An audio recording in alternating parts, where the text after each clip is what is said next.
مجھے سگریٹ پینے والے مرد زہر لگتے ہیں۔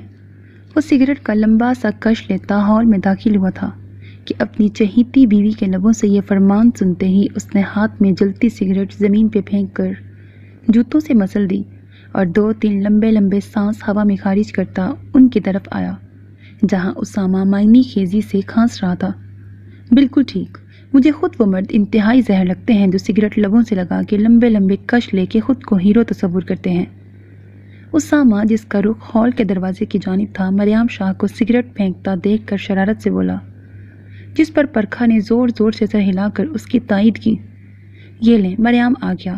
بھابھی مریم سے پوچھ لیں اسے کیسے لگتے ہیں تمباکو نوشی کرنے والے مرد۔ اسامہ نے جان بوجھ کر اس کا رخ مریم کی طرف کیا۔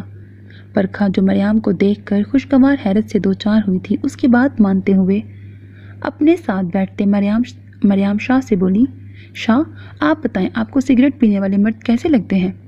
چھوڑو تم کن باتوں میں پڑ گئی ہو، اس نے ٹالنا چاہا۔ نہیں آپ بتائیں، مجھے پتا ہے آپ کو بھی یہ سب پسند نہیں۔ اس کے کہنے پر جہاں اسامہ نے اپنی مسکراہٹ ہونٹوں میں دبائی وہیں مریم شاہ نے اسے خشمگی نگاہوں سے دیکھا تھا۔ ظاہر ہے مجھے کیوں یہ سب اچھا لگے گا، تم سندل بوبا سے بولو ڈنر لگوائیں۔ پرکھا اس کے کہنے پر سر ہلا کے اٹھ گئی۔ میری بیوی سے دور رہو، زیادہ سالہ بننے کی ضرورت نہیں اور اس طرح کی فضول باتیں اس کے دماغ میں مت ڈالو، مریم شاہ نے گھورتے ہوئے تنبیہ کی جس پہ اسامہ ڈٹائی سے کندھے اچکا گیا۔ اوکے، یہ سب بھابھی کے سامنے کہو تو میں سالہ بننے کی کوشش نہیں کروں گا۔ اس کے ہاتھ میں بھی بہت سالوں بعد مریم شاہ کی کمزوری لگی تھی۔ تمہاری تو مریم شاہ اس کی طرف بڑھا جس پر وہ صوفے پر سے چھلانگ لگاتا کچن کی طرف دوڑا۔ مریم شاہ اس کی طرف لپکا مگر کچن سے نکلتی پرکھا کو دیکھ کے خود کو روک گیا۔ ڈنر لگ چکا ہے، اسامہ بھائی آئیں۔ شاہ آپ بھی؟ اسامہ کی میٹنگ ہے 1 گھنٹے بعد، اسے وہاں جانا ہے نا اسامہ؟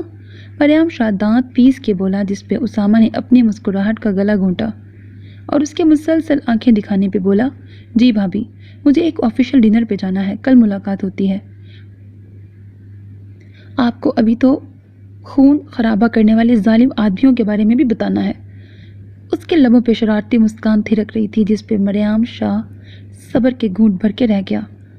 اگرچہ پرکھا نہ ہوتی تو وہ اسے مزہ چکھا دیتا مگر مجبوری یہ تھی کہ وہ پرکھا کے سامنے ایسی کوئی حرکت کرنا نہیں چاہتا تھا جس سے اس کا امیج اس کے سامنے خراب ہو، اور اسی بات کا اسامہ کو علم ہو گیا تھا کہ مریم شاہ جتنا بھی سخت اور ظالم تھا مگر پرکھا کے سامنے اور اس کے لیے وہ کچھ بھی برداشت کر سکتا تھا۔ اس لیے تو اسامہ کو اس کی بے بس حالت پہ مزہ آ رہا تھا۔ جی ٹھیک ہے بھائی،